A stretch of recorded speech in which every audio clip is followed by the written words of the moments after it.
राजकारण सोडू पण राणांच्या प्रचाराला जाणार नाही. आनंदराव अडसूळ.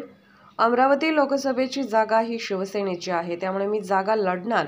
नवनीत राणा यांना वाटेल ते बोलायची सवय आहे, ती आम्हाला नाही. जे आहे ते होणार. आपण कपड्याच्या आतमध्ये नागडे असतो, मात्र राजकारणामध्ये काही लोक कपड्याशिवाय नागडे असतात. ही जागा बीजेपीची नव्हती, ही जागा शिवसेनेची आहे. नवनीत राणा या बीजेपीमध्ये जरी गेल्या तरी त्यांना ही जागा मिळणार का? आम्ही आमचा क्लेम सोडणार नाही. आम्ही कुठल्याही परिस्थितीत लढणार.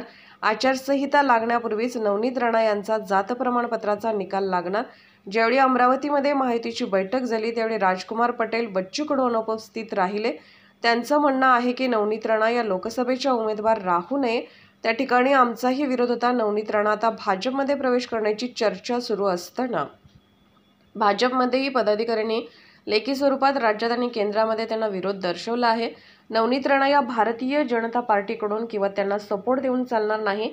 एक वेळचं राजकारण सोडून देऊ, पण राणांच्या प्रचाराला जाणार नाही. ती पण वेळ येणार नाही. संजय राऊत काय करतात, काय बोलतात, कुठल्यापासून त्यांचं हे सगळं गारण असतं आपल्याला माहिती आहे. संजय राऊतवर का विश्वास ठेवा, त्याच्यावर आम्ही उत्तरं का द्यायची? आम्ही असं जर म्हटलं, कारण मूळ शिवसेना आमची आहे आणि जे कोणी आज उद्धव ठाकरेंच्याकडे आहेत ते आमच्याबरोबर येणार आहेत. अशा खोट्या गोष्टी बोलायची सवय नाही आम्हाला. काय होऊ शकतं आणि काय होऊ शकत नाही तेवढी मॅच्युरिटी दिली परमेश्वराने आम्हाला. आता ज्या काही जजकडून त्या ठिकाणी बोललं जातं ते सगळीकडे प्रसारित झालेलं आहे. 2 आठवड्याच्या गोष्टी कदाचित ते काय 1 आठवड्यात येईल, 2 आठवड्यात तर यायलाच पाहिजे, कारण ती कमिटमेंट त्यांनी दिलेली आहे. त्यामुळे निकाल येईल. आचारसंहिता लागण्यापूर्वी येईल निकाल. आचारसंहिता लागण्यापूर्वी यायला पाहिजे, कारण आता परवा ती कन्क्लूड झालेलं आहे. त्यामुळे आता यायला काय हरकत नाही. ते कोर्टाने कुणी मॅनेज केलं, पण झाल्या ना 22 तारखा झाल्या. आता मॅनेज केल्या का झाल्या हे जजवर अवलंबून आहे ना. त्या विषयात आम्ही कसं जायचं, म्हणजे कोर्टावर आरोप केल्यासारखं होईल ना. तुमच्या बाजूने निकाल लागेल का नाही लागणार? हायकोर्टाने 108 पानाचं जजमेंट दिलेलं आहे, ज्यामध्ये साथीची त्यांची हे सर्टिफिकेट ती सगळी खोटी आहेत हे सिद्ध तिथंच झालं. आणि काल त्याची पुन्हा एकदा चिरफाड झालेली आहे, पोस्टमार्टम झालेलं आहे.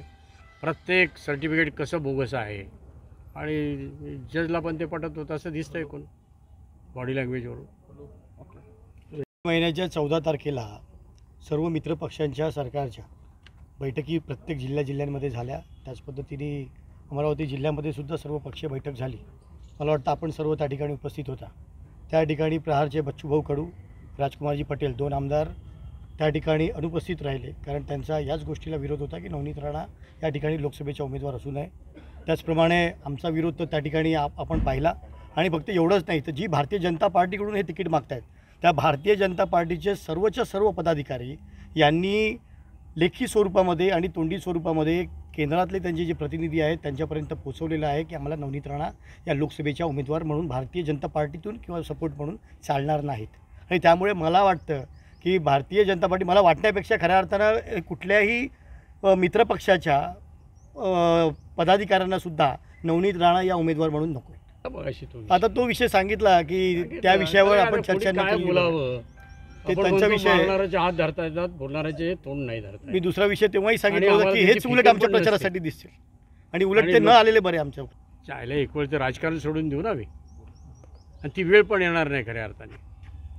ते कळेल लवकरच आपल्याला. आणि लढणारच ही जागा शिवसेनेची आहे. 8 वेळा युतीमध्ये ही जागा शिवसेनेने लढलेली आहे. अगदी भार सगळ्यांपासून अनंत गुढे, त्यानंतर मी. त्यामुळे तो आमचा अधिकार आहे, आम्ही लढणार. ते विचारायची गरज नाही. की वाटेल ते बोलायची सवय, तशी आम्हाला वाटेल ते बोलायची सवय नाही आहे. जे आहे, जे होणार त्याच गोष्टी आम्ही बोलतो. त्यांच्यासारख्या हे होईल, आम्ही हे करणार, आम्ही ते करणार, ह्या गोष्टी आम्ही नाही करत.